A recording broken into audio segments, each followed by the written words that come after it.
Forget the pressure to be crushing your workout on day one. Just starting is what matters. Wherever you're beginning and wherever you want to be, start moving with Peloton Bike, Bike Plus, Tread, Row, Guide, or app. With thousands of classes and over 50 Peloton instructors ready to support you from day one. Remember, doing something is everything. Get started with a Peloton Bike or Bike Plus rental at onepeloton.ca/bike/rentals. All access membership separate. Terms apply. Hey, it's Kim Commando Today, your daily podcast to keep you up to date with all things digital and beyond. And I'd love to have you be a part of our podcast. You can make an appointment to speak with me. Just head over to commando.com, and on the top right, there's a button that says Email Kim. Fill that out, and that's it. I always like to start with something interesting. And if you have any photos with someone in the photo that you wish they were not in the photo, you have to hear this. Okay, we have AI to help us out. There's a pretty popular video and editing app called PixArt. And like other apps, even Apple can do it, you can select a person from a photo and remove them. But this app is a little bit different. You can replace that person, say it's an X, so when that person is removed, it looks like you're holding a red flag, or maybe a baguette, or maybe you're with a dog, or maybe you're with a snake. Yes, they actually added a snake. It's pretty clever. And I know what you're thinking. Even if I take them out of my photos, this will never erase all the memories that I have of my ex. I always think of my ex when I look at my Echo Show and I hear Alexa, because it listens to every single thing that I say. It snoops on me, and it comes across as a know-it-all. That's right. Hey, listen, I'm Kim Commando, America's beloved digital goddess, here with you. It's our award-winning show about all things digital, and you're about to get more tech smarts because every single thing in our life is now a tech thing. And if you're a regular listener, we're so glad that you're here. And if you're a new listener, wow, that's amazing. We're so glad that you found us. And you can find us on over 425 top stations across the United States. We're streaming in your favorite radio app. And you can find us as a podcast, as a webcast, commercial-free, all 3 hours over at getkim.com. And a special thank you goes out to all of our servicemen and women in the Army, the Marines, the Navy, the Air Force, the Coast Guard, and the Space Force, who are protecting our great nation as I speak. And they're listening to us on the American Forces Network Radio. Our T-Mobile Unlimited listener line is now open at 1-888-825-5254 is the way to join us. And just a quick reminder that you can always send me your questions on our website. Head over to commando.com, and in the upper right-hand corner, there's a link that says Email Kim. All right, every single day I visit at least 30 different websites to make sure that I'm up to date on all things digital, and you are too. And this is part of the show where I like to focus on the products, things that are going on the web, and things that you might want to check out. Like, for example, yes, it's that time for the big game. We're talking about the Super Bowl. And in more than 24 states, you can actually bet on the Super Bowl using your phone. And it's because of that, it's supposed to be a record-breaking year for betting online. The American Gaming Association says, listen to this, Americans are going to wager $8 billion on the Super Bowl this year. Wow, $8 billion. In case you're wondering, put that in perspective, last year it was $4.3 billion. So why? Well, because a lot more states have legalized mobile betting. So if you want to play first, you have to see if it's legal in your state, and you can then choose a reputable online sports betting app or website. DraftKings has been around for a while. FanDuel and BetMGM are the big ones. You put in your payment info, deposit funds, and then you can go ahead and select your odds and see all the different bets that are available for the Super Bowl. Now, here's a joke for you to use at the Super Bowl party. Okay, now I'm going to say the Cowboys, but you can replace it with your favorite team, or this the team that's going to get the most reaction from everybody at your Super Bowl party. Okay, are you ready? What do Cowboy fans do after they win the Super Bowl? What do Cowboys fans do after they win the Super Bowl? Anybody? They turn off their Xbox. Ooh, ouch. That's right. All right, number 2, this is crazy. Now you need to opt out of your art. What is going on with this? Okay, everybody in the world uses Adobe Photoshop. Well, not everybody. 90% of the world's creative professionals use Adobe Photoshop. And what happens now with Photoshop is that you get to put all your photos in the cloud, and you can manipulate all your photos in the cloud. Of course, it's going to cost money to have access to the cloud, but now there's another cost. What's going on? What do I need to tell you about this? Well, Adobe has released an AI creator called Adobe Sensei. You input an idea into it, and then a photo of that idea plops out. It's like AI generated art. Well, Adobe sneakily claims on its content analysis FAQ page that it might analyze your content to develop and improve its products. Ooh, well, what does that really mean? It doesn't say exactly, but it does give some rise to concern that you don't want to share your private Photoshop pics with maybe something that may be generated with AI.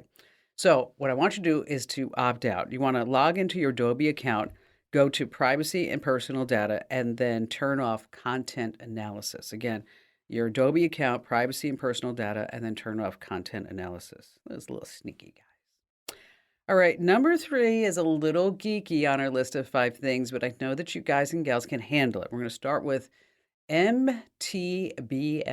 Anybody know what that is? Okay, if you know what that is, then you're going to totally dig this story. If you don't, let me tell you, it stands for mean time between failure.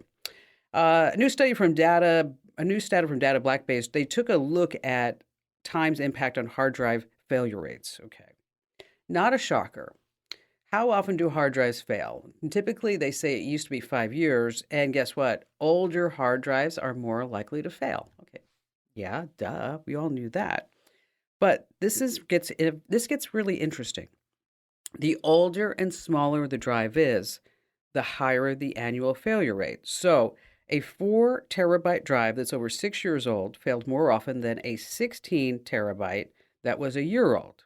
Okay, so here's the deal is that you want to look at bigger drives because in the long term, they actually have lower failure rates than the smaller drives.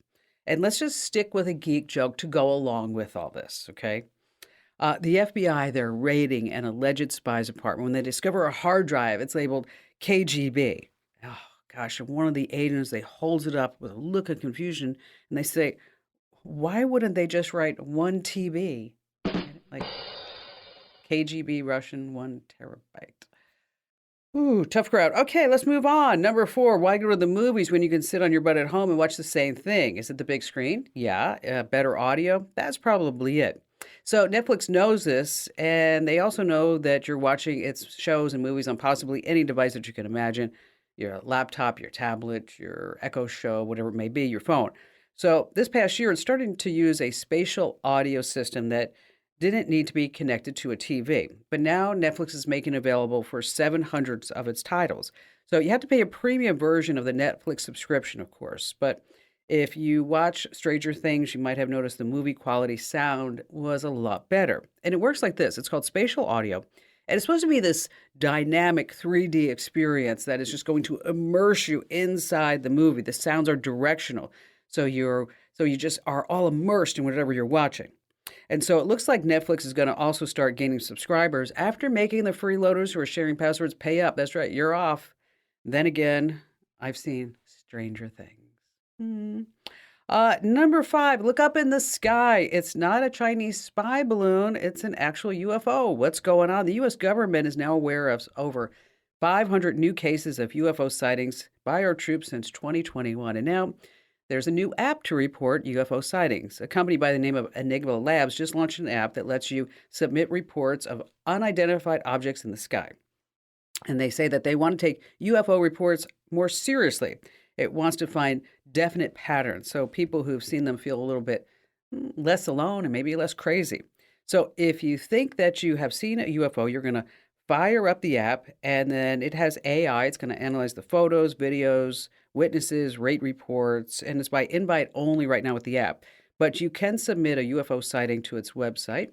It's enigmalabs.io. That's ENIGMA, enigmalabs.io, and then click Submit Sighting at the top right corner. And what did the UFO denier say when shown video proof of alien spaceships and was even told that one of those spaceships houses the leader of the universe? What did he say? He said witchcraft. I'm trying here. Hey, coming up, we have how to make money from your car, your home, your RV, and all the other stuff that you own. We're going to talk also about how to find some spy cams, and we have our trivia that you don't want to miss. And of course, we have your phone calls, and you have me, Kim Commando. How'd you like to hear about how I saved $456 in just 5 minutes? I used an app called Rocket Money. Rocket Money is a personal finance app that finds and cancels your unwanted subscriptions, monitors your spending, and helps you lower your bills all in one place. Can you remember all the free trials and all the other random subscriptions that you've signed up for? Of course you don't, and that's what they're banking on. I love that with Rocket Money, I can see all of my subscriptions in one place. Then if I see something I don't want, I just tap to cancel, and I never have to get on the phone with customer service. Rocket Money has over 5 million users and has helped save its members an average of $720 a year, with over 500 million in canceled subscriptions. Stop wasting money on things that you just don't use. Cancel your unwanted subscriptions by going to rocketmoney.com/Kim. That's rocketmoney.com/Kim. rocketmoney.com/Kim. Hey, if you haven't already, make sure that you follow us on social media. We are always at Kim Commando, whether you're on Twitter, Facebook, Instagram, it's at Kim Commando. Okay, so there are all these different real estate websites, right? You have Zillow, you have Redfin, and a slew of others, including Realtor.com. So you go online because you know exactly what you're looking for, a 3-bedroom, 2-bath house, and then bingo, in the perfect area, you find the home of your dreams. But is it a real listing? It may not be. Case in point, John Arnold found his own land listed on Zillow. But here's the problem. He did not put it up for sale, right? So what happened? A scammer stole his ID and nearly sold his property right underneath him for, get this, $200,000. And to tell the story himself, joining us here on the Kim Commando Show special caller line is John Arnold himself. Hello there, John. Hi. So it must have been a shocker when somebody is willing to buy your property, right? That was the good news of it. Yeah, that's right. The property was hot. It was only up for about a day and a half, and they had several offers on it, including a $200,000 cash offer. So tell me what happened. How did you even find out that it was listed for sale? Right. I was very fortunate. I got a letter. It was attached to my doorknob one day, and it was from a realtor who said that he'd been approached by somebody claiming to be me and listing the property. And he said he thought things weren't right. So he just wanted to let me know that that had happened. A couple of days later, I finally got around to working on it. And I called the police, and the policeman called the realtor. He found out what had happened, and he investigated. The person posing as me had given him a couple of a phone number and an email. They traced them back to addresses overseas, I think in Africa, something like that, and said that basically this gang had figured out a way to come up with a phony ID of mine. It actually was my driver's license that they had. Wow, really? Yes, they had hacked into the North Carolina Department of Motor Vehicles records, gotten my ID, put a different picture on it, because it's a picture ID, and then we're using that as proof of ID. They searched the Register of Deeds records to find vacant land. They like vacant land because quite often it's not attended very well by the owner. The owners don't come by very often to see what's happening. Then they use the phony ID to approach a realtor and say they want to that they were me and that they want to sell the land. And if things go fast enough, they can grab the money and be back over in a foreign country long before people really realize what's going on. Then, of course, there's the problem of trying to prove who does own it and how to get some people at least get some compensated for their damages and things. So, wait, so imagine if you didn't get that letter on your doorknob, right? That's right. I would have been in probably for a legal battle trying to show that I still owned the land. I think I probably would be able to establish I'm still the owner, but it would have taken a while, and I probably had to make some court appearances and possibly have to hire an attorney and go with all the attorney costs and legal fees. So it's a hassle. Even if I can reestablish ownership, it's still a hassle. So. Wait, talk about time, effort, energy wasted, and money wasted, all because somebody's trying to, scam you out of land. And that, that's a really interesting point about land, because I was just thinking when you were saying about that, it's normally unattended. It is. I mean, I own some land in Eloy, Arizona. Okay, I don't know if you know where Eloy is. Not too many people do, but But my financial advisor said this is going to be profitable for my son's grandchildren, if it tells you anything where it is. So not too long ago is that I thought, I wonder what, how the property's doing. And so it's about an hour and a half south of Phoenix. And so we go out there and my husband looks at me and he says, "Are you happy now? Because you saw it." And it was like literally like tumbleweeds going across the desert. But you know what? But that's an interesting point. There is home title insurance, home title lock. They sell home title insurance, and where they say that they're going to notify you if somebody tries to change the deed, because home title, it is a growing crime. And I don't know whether or not it's up to you to get the insurance, but it is out there if it is concerning, and I think it's like $10 a month or something like that. Because otherwise, I don't even know how you'd be notified. Right? Maybe get something in the mail. Well, there'd be a couple ways, and again, these people, I assume it's a gang, probably. They're adept with using the digital techniques to do these things, but the ways to fight back. We can put notifications up on things like Zillow saying that you're interested in that land. So if someone else is looking at it, well, then Zillow sends you a notice saying, "Hey, somebody else is looking at this thing." So you get notice of activity anyway. Oh, there's also a notice you can put on by the Register of Deeds. Somebody's checking this deed out and looking again at that land, so that they can notify you. And anyway, those are those things. The other thing I did was I sent an email to the neighborhood. There's a neighborhood email group. Sent a letter to them and saying, "Please let me know if you see any unusual activity over their land, like somebody surveying it or people walking around on it or something like that," so that we can, again, get notice that people are doing something around that land and catch it before it gets very far down the road. I know when I talked with the police at the various levels, they basically all just shook their head and said that nowadays it's very easy to forge ID documents and hack into some of these different databases and things, like for the Department of Motor Vehicles. And so realtors and landowners are going to have to be much more on their toes as to who they're dealing with. Exactly. 100%. And I think you own that realtor if you didn't already give him or her a nice bottle of wine for saving your butt and saving your land, right? Yes, I gave him several good reviews on a number of different sites. So anyway. Well, that's probably even better than a bottle of wine, right? Yeah. Hey, John, thank you so much for joining us. And it's a word of warning for everybody out there. I mean, whether it's land, apartment buildings, your condo, whatever it is, you need to make sure that you follow some precautions. And that's an excellent recommendation, John, about saying that you're interested in this property on Zillow and Redfin. You can do the same thing, and then you get those notifications. Yeah, I think that's what we need to do, something like that, to use the digital means to protect ourselves too. Got it. Thank you, John. Thanks for being here. Yeah, you're welcome. I'm telling you, these scammers are getting more and more brazen. Now, if you're not living at a property you own, title insurance policies can protect you against fraudulent sales or ownership claims. And be sure also that your property is properly recorded at your local county recorder's office. All right, this is a great website you're going to really want to know about, because let's say you want to start playing a video game. You're wondering, how many hours is it going to take me to actually play this game? Like Stray is a popular game where you're a stray cat in a decaying city. It's going to take you about 9 hours.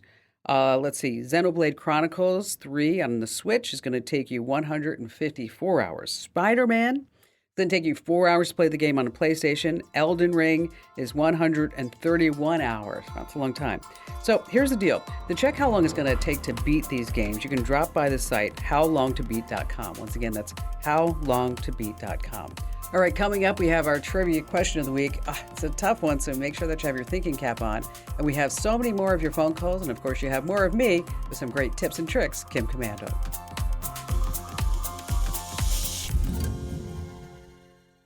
How'd you like to hear about how I saved $456 in just 5 minutes? I used an app called Rocket Money. Rocket Money is a personal finance app that finds and cancels your unwanted subscriptions, monitors your spending, and helps you lower your bills all in one place. Can you remember all the free trials and all the other random subscriptions that you've signed up for? Of course you don't, and that's what they're banking on. I love that with Rocket Money, I can see all of my subscriptions in one place. Then if I see something I don't want, I just tap to cancel, and I never have to get on the phone with customer service. Rocket Money has over 5 million users and has helped save its members an average of $720 a year, with over 500 million in canceled subscriptions. Stop wasting money on things that you just don't use. Cancel your unwanted subscriptions by going to rocketmoney.com/Kim. That's rocketmoney.com/Kim. rocketmoney.com/Kim.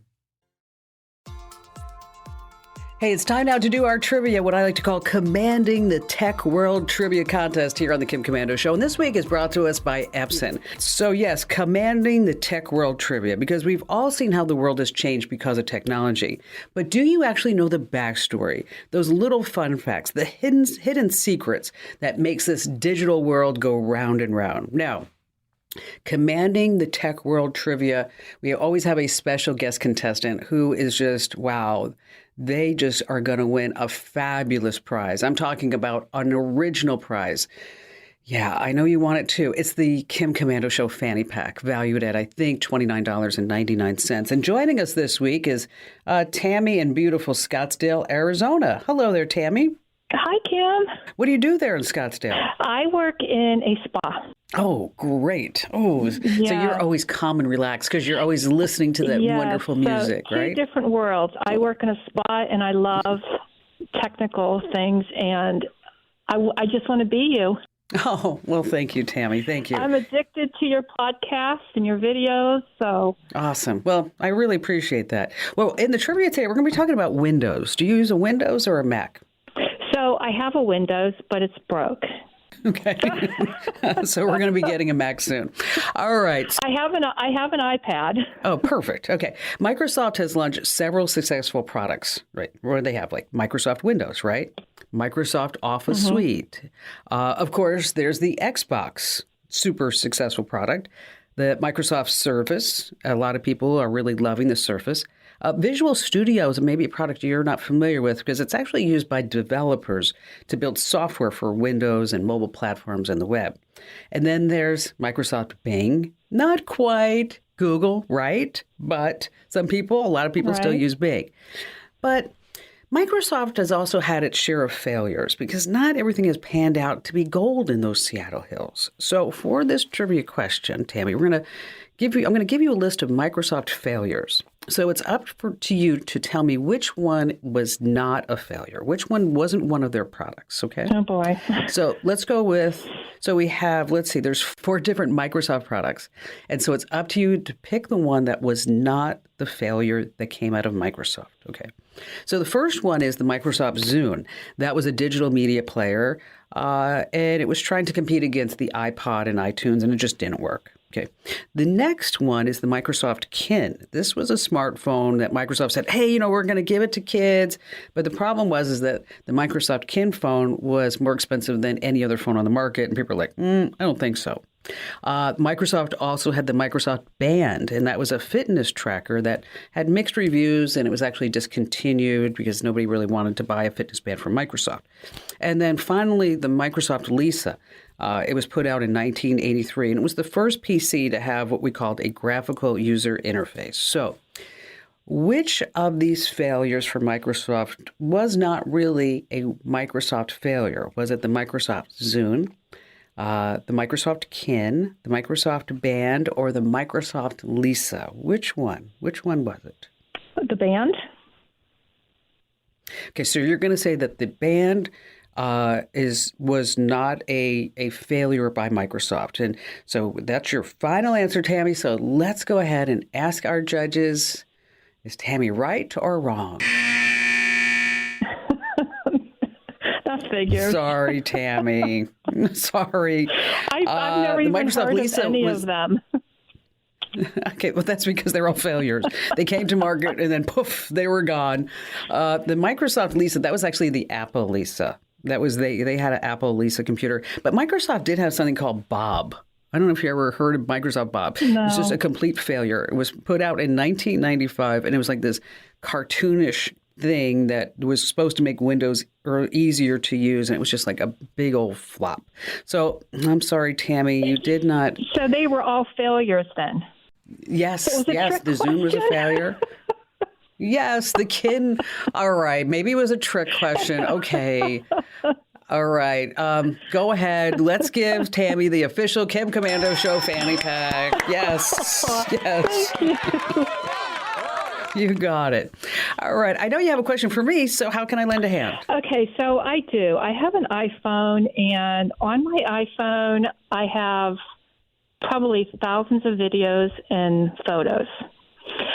And what I want to, and I'm sure that you've gone over this on one of your shows before, but I want to safely get those off my phone and put them on some type of hard drive or thumb drive that is portable, that I could just, put into my phone or put it. I don't know if you can.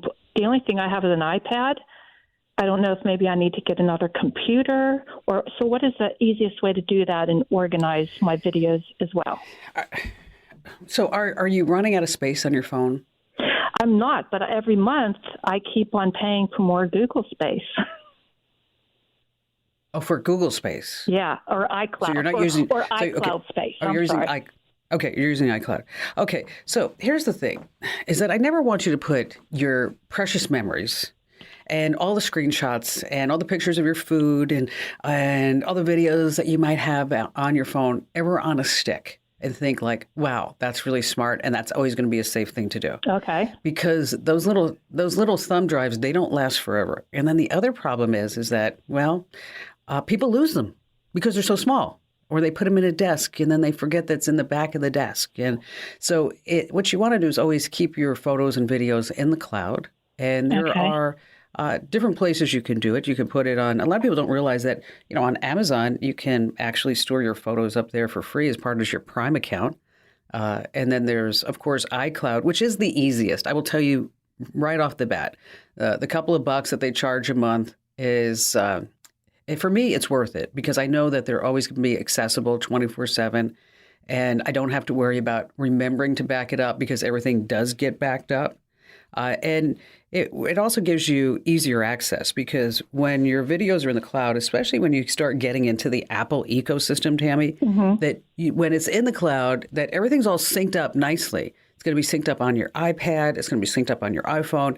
And then you already mentioned that your Windows PC had taken a dump. And so you're probably going to need to replace that, right? Well, yes. I don't know if I need to get another Windows or just get a Mac and just be done with it. I would get a Mac. But, okay. Get a Mac, be done with it. I mean, you used the words.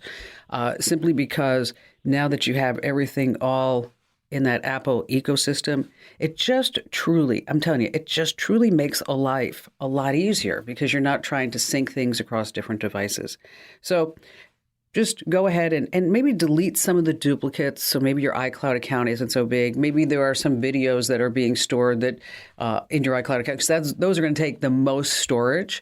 That maybe you're like, I have 3 videos of the same thing, because there's so many people like you and me, Tammy, I'm guilty of it too, where when we start looking into our photo library, it really contains so many different duplicates. Now, the good news is that with the latest version of the iOS is that Apple actually has in the photo app a duplicate photo and video finder. And once you run that, I will tell you, and I'm almost embarrassed to say this, but I had almost 5,000 duplicate photos and videos. I mean, they may not have been exactly the same, but the algorithms say, yeah, this is probably, 10 pictures of an apple pie that you made. I mean, do you really need 10? You just need 1, which is really handy. So if you haven't yet run that tool, that's a good idea. And thanks for playing along with us on Trivia. And thanks for all your support in our podcasts and our videos and our newsletters and good stuff like that.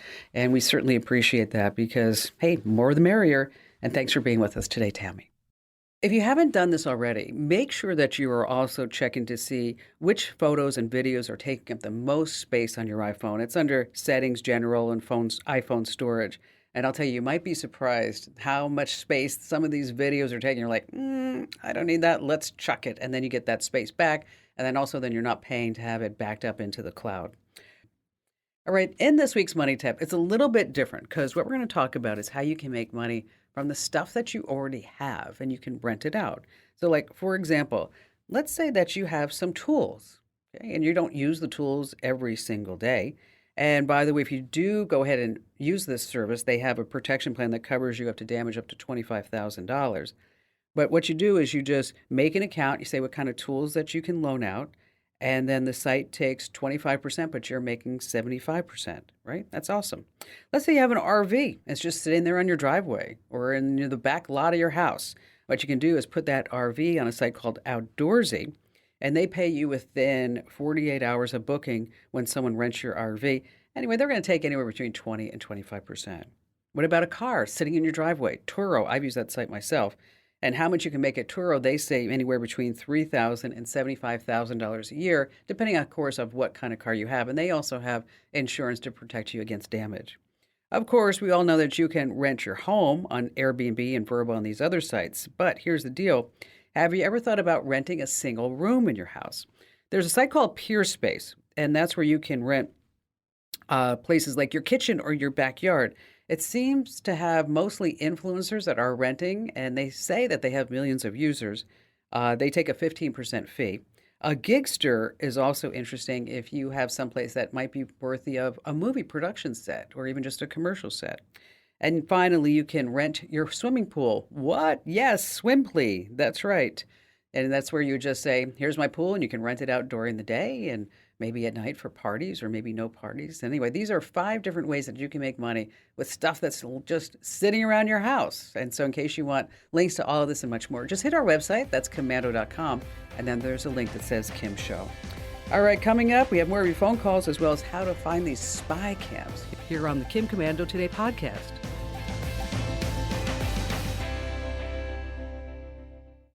How'd you like to hear about how I saved $456 in just 5 minutes? I used an app called Rocket Money. Rocket Money is a personal finance app that finds and cancels your unwanted subscriptions, monitors your spending, and helps you lower your bills all in one place. Can you remember all the free trials and all the other random subscriptions that you've signed up for? Of course you don't, and that's what they're banking on. I love that with Rocket Money, I can see all of my subscriptions in one place. Then if I see something I don't want, I just tap to cancel, and I never have to get on the phone with customer service. Rocket Money has over 5 million users and has helped save its members an average of $720 a year, with over 500 million in canceled subscriptions. Stop wasting money on things that you just don't use. Cancel your unwanted subscriptions by going to rocketmoney.com/Kim. That's rocketmoney.com/Kim. rocketmoney.com/Kim. All right, Charles in Denver, Colorado. Glad to have you with us. I saw your article about the compact portable computer that came out in the 80s, and I just said, hey, I've got one of those. I wonder if that thing's worth anywhere close to $8,000. Like you said. You know, of course, I know it's not, but just curiosity. Yeah, that would be a great one because I have one too. Remember that, the compact portable, right? It was released in, as you said, 1983. I remember that thing being really heavy, and I actually looked up to see what weight is. Yeah, it's 8.6 pounds. They said. I don't know, maybe because I was young and I remember carrying this thing around. The processor on the inside, an 8086 CPU running at 4.77, right? Yep. MS-DOS. Yep. The memory, yep. 128K to 640K. Oh, gosh. Okay. I know it. Upgradable, right, to 1 meg. 8-inch monochrome CRT display, folks. If you're young and you don't know what that is, it was awful. It was the resolution was 720 by 300. The storage, okay, this is a big hard drive. You ready? 10 megabytes. Yeah. Okay. Now it's like, awesome. I'll have a terabyte for $120, please. Yes. Okay. And then instead of USB ports, we had these really weird things. We had 2 serial ports, and that was on this box, and that was for you to connect your modem to. Do you remember what the sound was that the modem made, Charles? Do you remember that sound? Oh, of course. I love that sound. Go ahead. Do the sound. Let me hear it. Oh, I can't do sound. Anyway, all those connections and all that weird stuff is pretty cool. It was like ding dong. One of those. There you go. And then then it had a parallel port. That was for, do you remember? Yes. What was that for? It was for the printer. For your printer. That's right. You had a parallel port. Yep. Anyway, on eBay, they're going for about $300. Okay. So, well, this one still works, and what I did was I used it for, we had a horseshoe league here in my little town I'm in, and so I wrote a program to keep track of the statistics and standings and handicaps and stuff, and so I would take it over to the bar, and we'd sit down and do the horseshoes, and I'd update it, and everybody thought that was just awesome, pretty cool and stuff. they were looking at you like, use. Charles, he's got it going on. He knows exactly what it is. Yeah. Yep, exactly. Well, and so anyway, it was still here. So you have about $300 sitting there with that old compact computer. Maybe someday it's going to be worth $8,000. Maybe someday if you just keep holding on to it, who knows? But yeah, those were I don't want to say the good old days. Today, technology is so much better. Charles, thank you for your call and for that special sound effect. That was awesome. Some old tech can be worth big bucks. I'm talking about early Apple computers, the Apple I, the Apple II, some classic IBM PCs. Maybe you have some rare NES video games. Vintage audio equipment is also worth it. I'm talking about stuff from the 70s, from Marantz, from Pioneer or JBL. The Motorola Dynatac, that could be worth some money. And also vintage cameras. You have those laying around from Hasselblad or Leica. Anyway, to learn more, we always have these links too for you over at commando.com. Some vintage stuff that might be worth some big bucks. Cameras can be so small they can hide just about anywhere. I'm talking about electrical outlets and smoke detectors and even TV remotes. So what do? You open your phone's camera, you turn off all the lights, you walk around. If you see any white flashes, that's a red flag. But if things aren't really quite right, and if you travel around a lot, I suggest that you invest in an RF detector. I like the anti-spy detector on Amazon. It sells for around $40. It picks up radio frequency signals from devices like wireless cams, audio listening devices. And one thing, though, you have to turn off all of your electronic devices first. And if you ever see a camera hidden place, just make sure that you call the police, because that could be an invasion of your privacy. Hey, if you learned at least one thing, make sure that you tell 3 friends about the Kim Komando Show, and you can find me 24/7 at the website, komando.com.